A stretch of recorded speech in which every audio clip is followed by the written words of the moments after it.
The archives smelled of dust and forgotten time. Reika traced her fingers along the crystalline data cores, each one containing fragments of civilizations that no longer existed. She had spent 3 cycles in this section alone, searching for anything that might help the Coalition understand their enemy. The Devourers had appeared without warning, their machine fleets consuming world after world with terrifying efficiency. Nothing the Coalition tried could stop them. Still chasing ghosts? Her supervisor called from the entrance. Reika didn't look up. Every ghost was real once. She pulled another core from the shelf, this one marked with symbols she barely recognized. The translation matrix flickered as it processed the ancient language. Her breath caught as words materialized across her display. Human Defense Protocol. Emergency Evacuation. Sol System. Humans. The mythical species that supposedly predated the Coalition by thousands of cycles. Most scholars dismiss them as corrupted data or religious allegory. But Reika had found too many references, too many consistent details across unconnected sources. The core revealed coordinates, a location in the dead zones where no ship had traveled in millennia. She downloaded everything and rushed toward the command center. Commander Howard stood before the tactical display, his 4 arms crossed in frustration. Another colony had gone silent. The Devourers were accelerating their advance. At this rate, the Coalition had perhaps 20 cycles before complete collapse. Commander, I found something. Reika burst into the room, drawing annoyed glances from the senior officers. Howrick's scaled face showed no emotion. Unless you found a weapon that can stop machines, I don't have time. I found humans. The room went silent. Several officers exchanged skeptical looks. The mythical species? Howrick's tone dripped with sarcasm. Did you also find the crystal gods and the star singers? Reika projected her findings across the main display. These records are consistent across 17 different extinct civilizations. They all reference humans as warriors who fought a machine intelligence 8,000 cycles ago. They lost their homeworld but left behind installations throughout this sector. I have coordinates, fairy tales, an admiral muttered. Desperate times call for desperate measures. Council Prime Dovin entered the chamber, his presence commanding immediate attention. Commander Howricks, assemble a small expedition. Investigate these coordinates. We cannot afford to ignore any possibility, no matter how unlikely. Howricks' jaw tightened. With respect, Prime, we need every ship on the front lines. 5 ships. Take the Archivist. If there's nothing there, you'll lose 2 cycles. If there's something, you might save us all. Dovin's decision was final. 3 cycles later, Howricks' small fleet emerged from FDL at the coordinates. Space appeared empty except for background radiation and stellar debris. Nothing here, Howricks said. We should return. Wait. Reika studied her sensors. There's an energy signature, faint but definitely artificial. Adjust heading by Mark 7. The fleet moved cautiously forward. Gradually, a structure materialized from a void. It had been cloaked, hidden by technology far beyond Coalition capabilities. The station was massive, perhaps 50 kilometers in diameter, its surface pristine despite millennia in space. By the ancestors, Howricks whispered. As they approached, the station's surface came alive with light. Symbols appeared, running along its hull in sequences that seemed almost welcoming. Reika's translation software struggled with the language before finally producing results. It says, Sentinel Station Echo, Guardian Protocol active, awaiting authentication signal. Send a standard Coalition greeting, Howricks ordered. The station responded immediately. Docking bays opened. Automated systems guided. Their ships inside with precision that suggested active intelligence. The crews landed in a bay that could have held 100 vessels. Reika stepped onto the deck, her boots clicking on metal that showed no signs of age or wear. Atmosphere was present, breathable according to her scanner. Lights activated along the corridor ahead, clearly inviting them forward. Howricks gathered a security team. Stay alert. We don't know what we're walking into. They moved through corridors filled with technology. That made Coalition equipment look primitive. Every surface was clean, functional, maintained by systems that had operated flawlessly for thousands of cycles. They reached a central chamber where a massive display dominated the wall. The screen flickered to life. A female face appeared, clearly artificial but remarkably lifelike. Authentication protocol initiated. Scanning visitors. Coalition species detected. Human presence. 0. Accessing emergency protocols. You are the AI? Reika asked. I am Guardian. I maintain this facility and its occupants pending return of command authority. You are not human. Why have you come? We're being attacked by machines called the Devourers. Our research suggested humans might have faced similar enemies. We need help. Guardian's expression shifted to something almost sad. The Devourers. Yes, humanity fought them for 3 centuries. We lost. Earth was destroyed. 50,000 humans remain in cryogenic suspension aboard this station. They were supposed to sleep for 200 cycles. It has been 8,000. Howrick stepped forward. Can you wake them? Emergency protocols allow activation if the Devourer threat resurfaces. You claim they have returned. They're destroying everything. Reika said. Millions have died. We're losing. Guardian processed this information. Then humanity's mission is not complete. Initiating awakening sequence. Medical systems engaging. Revival will take approximately 4 standard hours. I suggest you prepare yourselves. Humans can be quite intense. Throughout the station, cryogenic pods began warming. Ice crystals melted from transparent surfaces, revealing faces within. In the central command pod, a man's eyes moved beneath closed lids. Captain Adrian Ross had been asleep for 8 millennia. He was about to wake into a galaxy that thought his species was nothing but myth. Reika watched the pods with mixture of excitement and fear. They had come looking for weapons or knowledge. Instead, they had found something far more significant. They had found the Guardians themselves. Humanity was real, and humanity was waking up. Frost covered the interior of the pod as systems reversed their 8,000 cycle hibernation. Adrian Ross felt warmth returning to limbs that had been frozen since Earth's final days. His eyes opened slowly, adjusting to light that seemed too bright, too clean. The pod hissed open, and he stumbled forward, catching himself on unfamiliar handrails. Easy, Captain. Guardian's voice filled the chamber. Your body needs time to adjust. Cognitive function will normalize within minutes. Ross's mind swam through confusion. The mission briefing had promised 200 cycles of sleep. They would wake to rebuild humanity in safety while the Devourers consumed themselves. Something felt wrong. The station's chronometer displayed numbers that made no sense. Guardian, report. How long were we under? 8,047 cycles. Captain, circumstances changed significantly. The words hit harder than any physical blow. 8,000 cycles. Everyone he knew was dust. Earth was ancient history. Humanity had slept through the rise and fall of civilizations. Around him, other pods opened. Crew members emerged in various states of confusion and panic. Lieutenant Grace Park stumbled toward Ross, her eyes wide with shock. Sergeant Ben Cole simply stood frozen, staring at the chronometer. Captain, what happened? Grace's voice cracked. We overslept. Ross tried to keep his voice steady. Guardian, why did you wake us now? The Devourers have returned. A coalition of 847 species requests assistance. They're losing their war. The chamber door opened. Howricks entered with Reika and a security detail. The coalition team stopped abruptly, clearly unprepared for actually meeting living humans. Ross studied them with tactical precision. The lead creature stood nearly 3 meters tall, covered in scales, for arms carrying weapons. Behind him, a smaller bipedal being clutched a data device. Nervously, you are human. Howricks stated the obvious. Captain Adrian Ross, formerly of the Earth Defense Fleet. He straightened despite lingering disorientation. You woke us because of the Devourers? Reika stepped forward. I'm Reika, Coalition Archivist.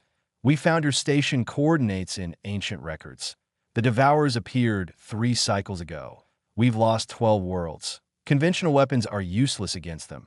We hoped you might have knowledge that could help. Ross felt something shift in his chest. Anger, purpose, grief all mixing together. We have more than knowledge. We have experience. Guardian. Display Earth's final battle. The chamber's walls transformed into view screens. Coalition personnel watched in horror as human ships fought desperately against endless machine hordes. Cities burned. Evacuation transports fled through firestorms. The last transmission from Earth showed a blue world turning gray as nanite swarms consumed everything. Grace looked away, tears streaming down her face.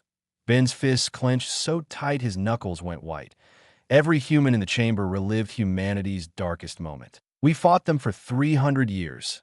Ross's voice was hard as steel. We learned their weaknesses, their patterns, their programming flaws. We developed weapons and tactics specifically designed to kill devourers. We lost anyway because we were alone. You have 800 species. You have a chance. HFY absorb this. You will help us? On one condition. Ross met his eyes without flinching. When we win, you help us wake every other sleeper station. Humanity deserves a second chance. Agreed. HFY extended one of his hands. Ross gripped it firmly. Alarm shrieked through the station. Guardian's voice cut through the chaos. Devourer fleet detected. 12 capital ships approaching our position. Estimated arrival. 14 minutes. They found us already. Reika's fear was obvious. Ross's expression didn't change. They recognized this station's signature. They've been hunting for it since Earth fell. Grace, get to the fighter bay. Ben, prep the Marines. Everyone else, battle stations. Guardian, bring all weapons online. Captain, you just woke up. HFY protested. Your people aren't combat ready. Ross was already moving toward the armory. Commander, I've been fighting devourers since before your species discovered fire. Trust me, we're ready.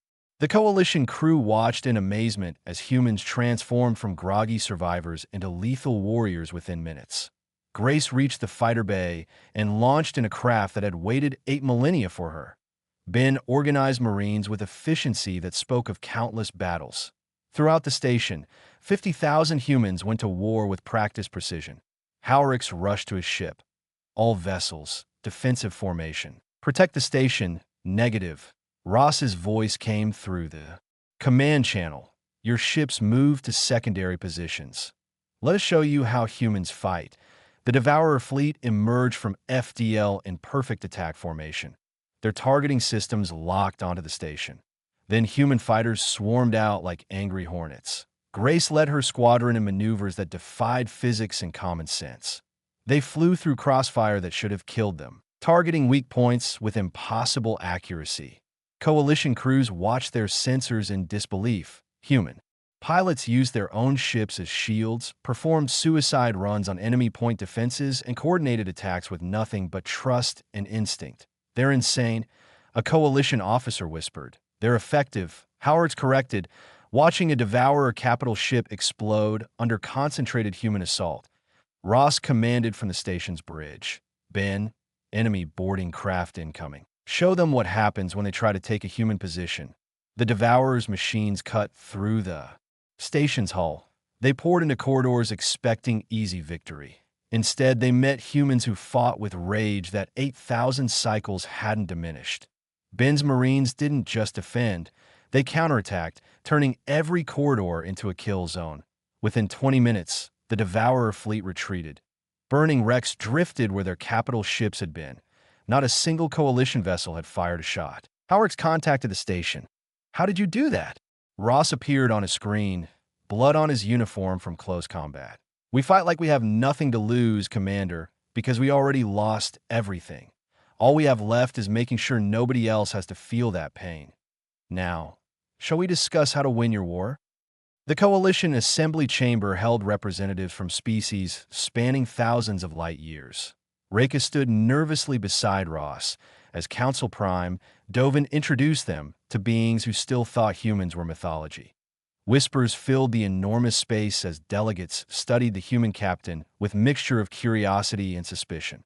You claim to be from a species that vanished 8,000 cycles ago. A delegate with crystalline skin spoke first. Why should we trust anything you say? Ross stepped forward. Because I'm not asking for your trust. I'm offering you a choice. Keep fighting the Devourers your way, and watch your civilization die within 20 cycles.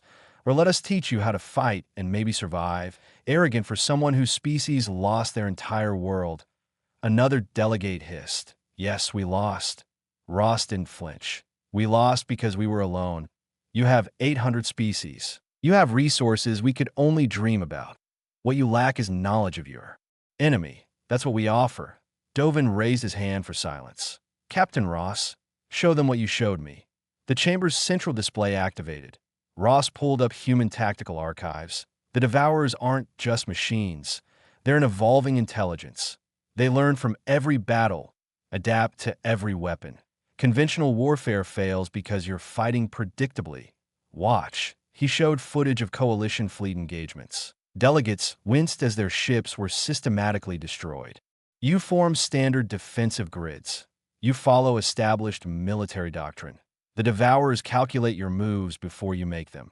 Now watch us. Human combat footage played. Fighters performing maneuvers that seemed suicidal. Marines charging into overwhelming odds. Ships ramming enemy vessels in desperate attacks. Yet humans kept winning. You fight like madmen, someone observed. We fight like survivors. Ross corrected. Devourers can't predict chaos. They can't calculate desperation. They can't understand why someone would sacrifice themselves for others. That's our advantage. We embrace what they can't comprehend. Reka added historical context. Ancient records show humans evolved on an unusually hostile world. High gravity, dangerous predators, extreme weather. They developed psychology built around survival against impossible odds. This makes them naturally effective against machine intelligence. A delegate stood. Even if we accept your help, awakening more humans seems risky. What if your species decides we're a threat? Ross's laugh was bitter. Look around this chamber. 800 species working together. Humanity at our peak was one species barely controlling one solar system. You think we're a threat? We're just tired warriors who want a home. Help us wake our people, and we'll help you end this war. The debate continued for hours. Finally, Dovin called for a vote. The result was close but decisive. The coalition would authorize full military cooperation and support awakening additional human sleeper stations. Training began immediately. Grace established fighter academies on 3 major military stations. Coalition pilots arrived expecting standard instruction. They got human intensity. Instead, again, Grace commanded as a Thuran pilot failed his 4th attempt at a split-second evasion drill. The Devourers won't give you time to think. Your reactions need to be instinct. That maneuver is suicide, the pilot protested. Only if you do it wrong. Grace demonstrated, pushing her fighter through angles that made coalition engineers insist the craft should disintegrate. Trust your training. Trust your wingman. Trust yourself. Slowly, coalition pilots began adapting. They learned to fly like humans, aggressive and unpredictable. Casualty rates in training were higher, but combat effectiveness tripled. Ben faced similar challenges training ground forces. You're too cautious, he told a group of Velian Marines. Devourers respect caution. They punish it. You need to make them react to you, not the other way around. He demonstrated room-clearing techniques that emphasized speed over safety. Coalition soldiers struggled with the concept of deliberately drawing fire to create openings, but those who mastered it became devastatingly effective. Between training sessions, humans integrated into coalition society. Ross found himself having dinner with Howrix and several other officers. The cultural exchange was awkward but genuine. Why do humans name their ships after disasters? Howrix asked, gesturing at the human vessel designated inevitable consequence. Because we have a dark sense of humor, Ross admitted. Earth taught us that tragedy is constant. Might as well laugh at it. Reka guided Ross through coalition history. He was amazed at how civilization had flourished in humanity's absence. You built something beautiful, he told her. 800 species cooperating. We never managed that. You never had the luxury, Reka replied. You were too busy surviving. Maybe that's why you're so good at it. 6 cycles into training, human scouts located 5 additional sleeper stations. The coalition dispatched recovery fleets to each location. Within a month, human population swelled to 200,000. More warriors, more teachers, more hope. But intelligence reports brought troubling news. Devourer activity was increasing. They were building something massive in deep space. Human analysts recognized the energy signatures. Ross presented findings too. Coalition Command. It's a sector sterilization weapon. We encountered something similar during Earth's final years. If they complete it, they can eliminate all organic life in designated regions simultaneously. We have maybe 30 cycles. Can we stop it? Dovin asked. Only one way. Ross pulled up tactical projections. We assault their central nexus, the prime command that coordinates all Devourer forces. Destroy it, and the entire machine network collapses. Howrix studied the projections. That's in the heart of their controlled territory. We need to fight through thousands of defensive positions. Yes, Ross agreed. It will cost us half our fleet, maybe more. But it's our only chance. The chamber was silent. Every delegate understood what Ross was proposing, a desperate gambit that would either save the galaxy or destroy their last hope. Dovin looked at Ross. You really think we can win? I think we have no choice but to try. Ross met his gaze. That's what humanity learned. You don't survive by playing it safe. You survive by being willing to sacrifice everything for the people you care about. We care about you now, all of you. So yes, we'll win.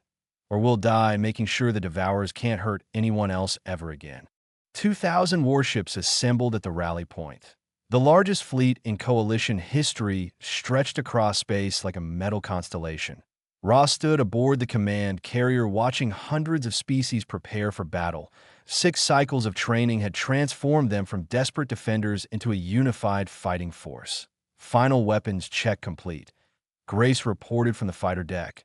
All wings ready for deployment. Marines loaded and eager, Ben added. Though some of them ran. Squads are getting too enthusiastic. Had to stop them from painting kill marks before the battle. Ross smiled slightly. They're learning. That's good. Howrix, status on Coalition fleet elements. The Duran commander pulled up tactical displays. All capital ships reporting ready.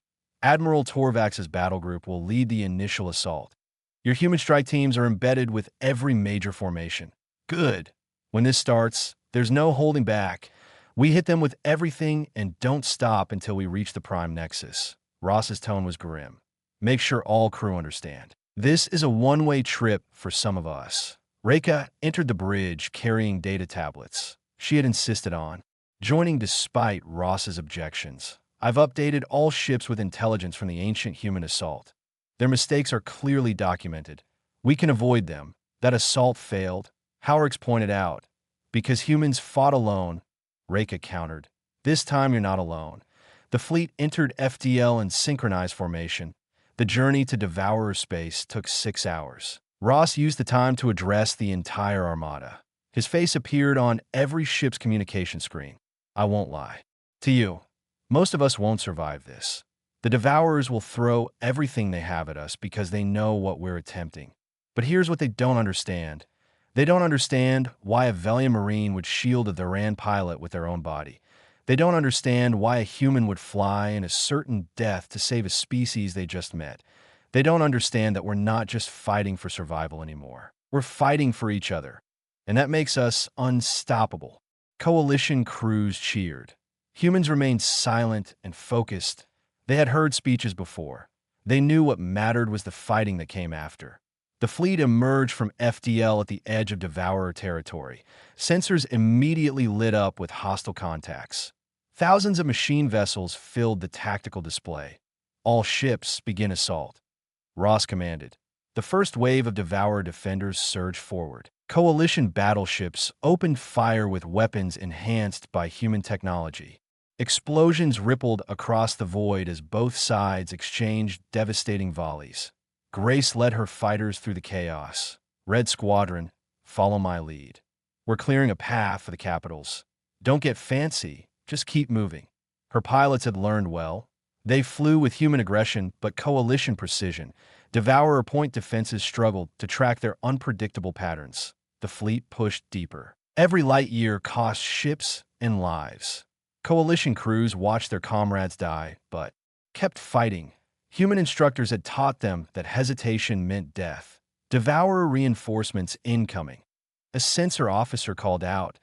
Count exceeds 3,000 vessels. Let them come. Ross pulled up formation controls. All ships, implement protocol hammer. We're punching through their center. The coalition fleet concentrated into a spearhead formation. Human volunteers in fast attack craft formed the tip. They accelerated ahead of the main force, drawing fire and creating chaos. Ben's voice came over communications. Boarding teams away. We're hitting their command ships. Marines from a dozen species rode converted human assault pods directly into devourer vessels. The machine tried to repel boarders, but humans had spent 3 centuries learning how to fight inside enemy hulls. Coalition troops followed their example, turning captured ships into weapons against their former fleet. Hours turned into a grinding battle of attrition. Ross watched casualty reports climb. 40% fleet strength lost. 50%. The cost was horrific, but they were advancing. Howrix's flagship took critical damage. Bridge is compromised. I'm evacuating to auxiliary control. Negative. Ross's voice was hard. Your ship is the rally point for the southern formations. If you abandon her, we lose cohesion. Can she still fight? Barely, Howrix admitted. Then she fights. We all fight until this is finished. Ross cut the channel and focused on tactical displays. The Prime Nexus was ahead, a massive structure surrounding a harvested star. Its defenses made everything they had faced seem trivial. That's impossible, someone whispered. So was waking up 8,000 cycles late. Ross countered. Grace, take your best pilots and create an opening, Ben. Prepare assault teams for station breach. Everyone else, keep the Devourer fleet off our backs. Grace's squadron dove toward the Nexus. Defensive weapons carved through space with precision. Pilots died within seconds, but those who survived pressed on. They found gaps in the coverage and exploited them with human fearlessness. Breach created. Grace reported, her voice strained. It won't last long. It doesn't need to. Ross pulled up schematics Reka had provided. The Prime Nexus's central processor was deep inside, protected by shields and automated. Defenses, only one option remained. He turned to his bridge crew. I need volunteers for a strike team. We're taking a ship loaded with every explosive device we have and flying it into the Nexus's core. The shields will only open for a few seconds.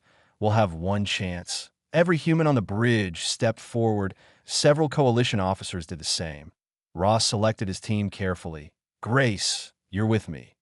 Ben, you maintain perimeter security. Reka, you should stay here. Absolutely not. Reka's expression was fierce. I've come this far. I'm finishing it. Ross wanted to argue, but recognized that determination. He had seen it in the mirror for 300 years. Fine, let's end this war. The strike vessel was a retrofitted human corvette packed with fusion charges and antimatter warheads. Ross took the pilot's seat while Grace managed weapons and Reka monitored sensors. 3 other volunteers from coalition species filled remaining stations. Together they represented what this alliance had become. All charges armed. Grace confirmed. We're one big flying bomb. Then let's make it count. Ross fired engines and accelerated toward the Nexus. Defensive turrets tracked there. Approach. Ross flew evasively, using debris and disabled ships as cover. Explosions rocked the hull, but they kept moving. The shields ahead shimmered with deadly energy, shields cycling in 30 seconds. Reka called out readings. You'll have maybe 3 seconds to get through. I only need 2. Ross lined up their trajectory. Everything depended on timing. The shield flickered. Ross pushed engines to maximum. The Corvette shot through the gap with microseconds to spare. They were inside the Nexus, flying through a mechanical nightmare of processing cores and power conduits. Multiple contacts. Grace warned. Defensive drones engaging. Weapons fire tore into their ship. Systems failed across the board. A Velian crew member died instantly when a blast penetrated the hull. Ross kept flying toward the central processor. There, Reka pointed at a massive quantum construct ahead. That's the Prime Command Intelligence. Ross armed the detonation sequence. Everyone to the escape pods. I'll make the final run alone. Not happening. Grace refused. We're a team. We finish together. The others nodded agreement. Ross felt pride and grief mixing in his chest. Then let's show them what we're made of. They flew into a storm of defensive fire. The ship was dying around them, atmosphere venting, power failing. Ross kept his hands steady on controls. 50 meters for the target. 40, 30. Detonation in 10 seconds, he announced. It was an honor, Reka said quietly. The honor was ours, Ross replied. 20 meters. The Devourer's weapons found their mark. The Corvette's engines exploded. They tumbled forward on momentum alone. Ross fought for control. 10 meters. 5. Now, he triggered the charges. The blast consumed everything. Antimatter reacted with normal matter in a cataclysm of pure energy. The quantum processor shattered. Cascade failures rippled through the entire nexus. The Dyson sphere's structure began collapsing. Outside, Howrix watched the impossible. The nexus was tearing itself apart.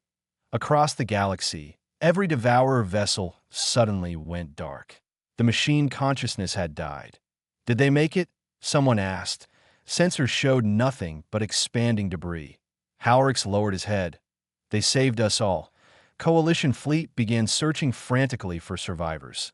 Days passed without finding any sign of the strike team. Memorial services were planned. Ross was eulogized as the savior who gave everything. But 3 weeks after the battle, a damaged escape pod was detected in stable orbit around a neutron star. It had been thrown clear during the blast, systems barely functional. The occupant was in emergency stasis. Medical teams rushed the pod to Coalition's finest facility. Doctors worked desperately to stabilize the figure inside. When Ross finally opened his eyes, he saw Reka crying beside his bed. "You're alive?" she whispered. Apparently, his voice was rough. "The others?" Her expression answered. He had survived, but his team hadn't. The grief hit harder than any weapon. "You saved the galaxy," Reka told him. "The Devourers are gone. Every system is celebrating." Ross didn't feel like celebrating. He felt like a man who had lost too much. But over following weeks, as he recovered, Coalition species came to thank him. They brought gifts, stories, promises. They showed him what his sacrifice had protected. Grace survived too, recovered from a different escape pod. Ben made it through the final battle commanding the perimeter. Together, the 3 remaining human leaders helped guide reconstruction. The Coalition offered humanity full membership and returned all former human territory. Sleeper stations continued awakening. Within a year, 300,000 humans were rebuilding civilization. New Earth was established on a beautiful world with blue oceans and green continents. Colonists from hundreds of species helped construct the first cities, human. And alien children played together in parks where monuments honored the fallen. Ross walked through the memorial garden one morning. Each tree represented a life lost in the war. He planted one himself for the crew members who died on that final run. Reka joined him quietly. "They're naming the capital city after you," she said. "I'd rather they name it after the Coalition," Ross replied. "This was everyone's victory. That's why they respect you." Reka smiled. "You never took credit. You always shared it." Years passed. Ross became the Coalition's chief military advisor, teaching defensive strategies to ensure peace lasted. Grace ran fighter academies across 20 systems. Ben trained new generations of Marines in cooperation and sacrifice. Humanity integrated fully into galactic society. Their culture of resilience and determination influenced every species. The phrase human spirit became synonymous with refusing to quit. Ross eventually retired to New Earth, spending his days teaching history at the academy he founded with Reka. They taught students from all species about cooperation, sacrifice, and hope. One evening, standing beneath alien stars, Ross reflected on the impossible journey. Humanity had been myth, then saviors, now partners. They had lost their world but gained a galaxy. They had suffered beyond measure but found meaning in helping others. A young Thuran student approached. "Professor Ross, why do humans always say we rise together?" Ross smiled. "Because we learned the hard way that rising alone doesn't matter. The only victories worth having are the ones where everyone makes it through. We're stronger together than we ever were apart. And that's worth more than any homeworld." The student nodded, understanding dawning. Ross watched them leave. then looked up at the stars. Somewhere out there, Earth's ruins drifted through space, but humanity lived on, not as conquerors or victims, but as friends to 800 species, who had given them a second chance. And that was enough, more than enough.